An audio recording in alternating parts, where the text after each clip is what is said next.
Assalamualaikum warahmatullahi wabarakatuh. Selamat datang di pembahasan soal teknis guru PAI masa Khulafaur Rasyidin bersama Info Kita YA. Namun sebelum lanjut, silahkan teman-teman subscribe dan nyalakan loncengnya agar mendapatkan notifikasi video terbaru dari channel Info Kita YA. Baiklah, langsung saja kita ke soal yang pertama. Khalifah yang pengangkatannya melalui musyawarah oleh segelintir kaum muslimin dan dibaiat secara massal adalah A. Utsman bin Affan, B. Umar bin Khattab, C. Abu Bakar Asy-Siddiq, D. Ali bin Abi Thalib. Langsung saja, khalifah yang pengangkatannya melalui musyawarah oleh segelintir kaum muslimin dan dibaiat secara massal adalah C. Abu Bakar Asy-Siddiq.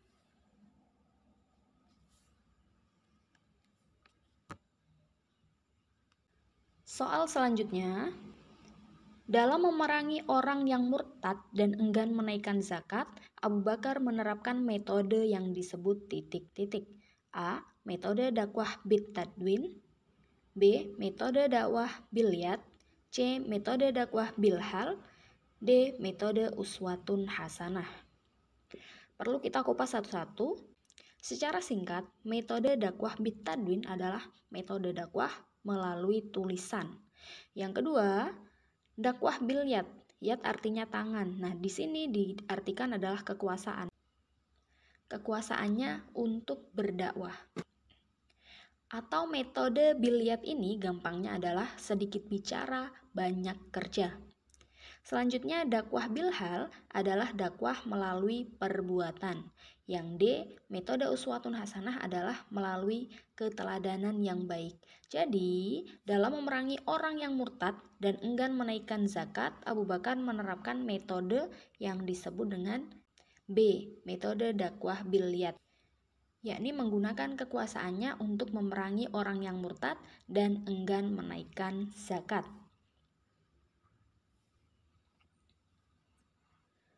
Soal selanjutnya. Pada masa kepemimpinan Umar bin Khattab, kondisi masyarakatnya sebagai berikut kecuali A. Masyarakat yang hidup di wilayah-wilayah taklukan Islam, mereka mengenal adanya kelas sosial. B. Kebijakan-kebijakan tentang pajak, hak, dan kekayaan yang terlalu jauh berbeda telah menciptakan jurang sosial. C. Masyarakat terbagi menjadi dua kelas, yaitu kelas wajib pajak, yaitu buruh, petani, dan pedagang, dan kelas pemungut pajak, yakni pegawai pemerintah, tentara, dan elit masyarakat. D. Telah memberi kebebasan kepada umatnya untuk keluar daerah. Langsung saja jawabannya adalah D. Telah memberi kebebasan kepada umatnya untuk keluar daerah. Karena pada waktu itu, masyarakat di sana belum boleh keluar daerah. Nah, kapan boleh keluar daerah? Yaitu ketika dipimpin oleh Khalifah Utsman bin Affan.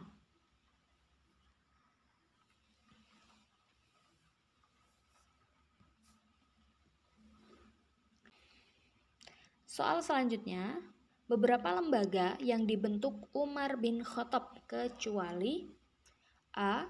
Diwan al-Kharaj, B. Diwan al-Ahdath, C. Nazarat an-Nafi'at, D. Jawatan Perluasan Wilayah. Nah, perlu diketahui, lembaga yang dibentuk oleh Umar bin Khattab itu ada 4, di mana 3 diantaranya adalah A, B, dan C, yakni kecuali D. Jawatan Perluasan Wilayah. Nah, apa yang satu lagi? Yang satu lagi adalah Baitul Mal atau Lembaga Perbendaharaan Negara. Jadi, Khalifah Umar bin Khattab itu mendirikan atau membentuk 4 lembaga. Nah, ini perlu diingat ya. Yang pertama, Diwan al-Kharaj. Yang kedua, Diwan al-Ahdath. Selanjutnya, Nazarat an-Nafi'at dan Baitul Mal.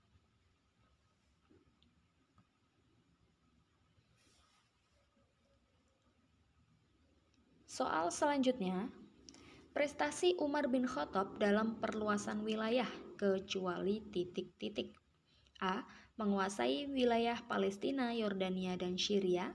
B. Mengambil alih Mesopotamia dan Persia. C. Mengambil alih Mesir, Palestina, Syria, Afrika Utara, dan Armenia dari Kekaisaran Romawi atau Bizantium. D. Berhasil menaklukkan Persia dan Romawi.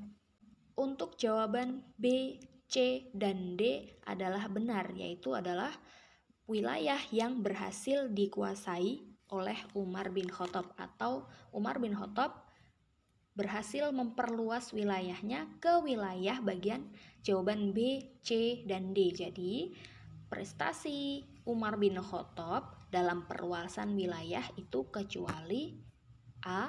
Menguasai wilayah Palestina, Yordania, dan Syria.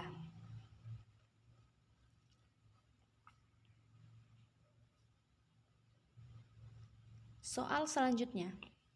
Khalifah pertama yang melakukan perluasan Masjidil Haram di Mekah dan Masjid Nabawi di Madinah karena semakin ramai umat Islam yang menjalankan haji adalah A. Utsman bin Affan, B. Umar bin Khattab, C. Abu Bakar As-Siddiq, D. Ali bin Abi Thalib. Langsung saja jawabannya adalah Khalifah Utsman bin Affan. Nah, perlu diketahui juga umat Islam itu mengalami era paling makmur dan sejahtera di masa Utsman bin Affan. Di antaranya adalah rakyatnya mampu naik haji berkali-kali sehingga perlu perluasan Masjidil Haram dan Masjid Nabawi. Kemudian beliau juga membangun polisi keamanan dan pengadilan. Yang ketiga, tanah kosong itu untuk digarap sebagai sawah. Selanjutnya membangun bendungan. Selanjutnya membukukan Al-Quran. Soal selanjutnya. Di bawah ini merupakan kewajiban rakyat kepada khalifah kecuali A. Kewajiban taat kepada khalifah, B. Kewajiban menaati undang-undang dan tidak berbuat kerusakan, C. Membela khalifah meski dalam posisi salah, D. Bersedia berkorban jiwa harta dalam mempertahankan dan membelanya. Sebelumnya perlu diketahui, ada 5 kewajiban rakyat kepada khalifah dalam sistem khilafah. Rakyat memiliki kewajiban terhadap khalifah yang sekaligus hak khalifah kepada rakyatnya, yaitu yang pertama, kewajiban taat kepada khalifah. Yang kedua, kewajiban menaati undang-undang dan tidak berbuat kerusakan.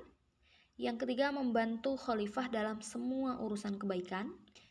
Yang keempat, bersedia berkorban jiwa harta dalam mempertahankan dan membelanya. Yang selanjutnya, menjaga persatuan dan kesatuan. Kelima-limanya ada di dalam Al-Quran. Jadi, yang bukan kewajiban rakyat kepada khalifah adalah C. Membela khalifah meski dalam posisi salah. Ini sebenarnya tidak hanya khalifah ya, siapapun yang salah itu tidak boleh dibela. Soal selanjutnya, di bawah ini adalah hak-hak rakyat di satu sisi, tetapi di sisi lain merupakan kewajiban pemerintah, kecuali titik-titik. A. Hak berkumpul dan menyatakan pendapat. B. Hak untuk bebas beragama. C. Hak untuk mendapatkan pekerjaan. D. Hak untuk memperoleh keadilan hukum dan pemerataan. Nah, perlu diketahui juga ada 6 hak rakyat yang sekaligus menjadi kewajiban pemerintah. Yang pertama, hak berkumpul dan menyatakan pendapat. Yang kedua, hak untuk bebas beragama. Yang ketiga, hak keselamatan jiwa dan harta. Yang keempat, hak untuk memperoleh keadilan hukum dan pemerataan.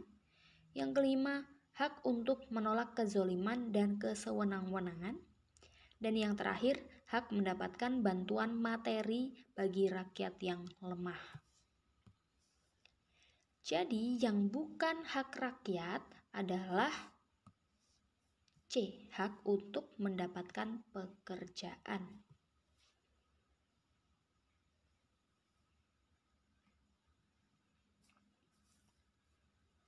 Soal selanjutnya, pada masa kepemimpinan Utsman bin Affan, kondisi masyarakatnya yaitu A. Telah memberi kebebasan kepada umatnya untuk keluar daerah. B. Kaum muslimin dapat memilih hidup yang serba mudah. C. Jawaban A dan B benar. D. Kondisi sosial kemasyarakatan pada kaum muslimin masih menggali dan mengamalkan ajaran agama secara murni dengan mempelajari secara terus-menerus ajaran Al-Quran. Langsung saja, pada masa kepemimpinan Utsman bin Affan, kondisi masyarakatnya adalah A dan B, yaitu telah memberi kebebasan kepada umatnya untuk keluar daerah dan kaum muslimin dapat memilih hidup yang serba mudah. Karena pada masa Khalifah Utsman bin Affan, sekali lagi ini adalah umat Islam mengalami era paling makmur dan sejahtera dibandingkan sebelumnya.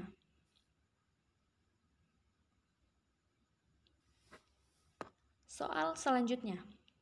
Prestasi Ali bin Abi Thalib dalam perluasan wilayah adalah titik-titik. A.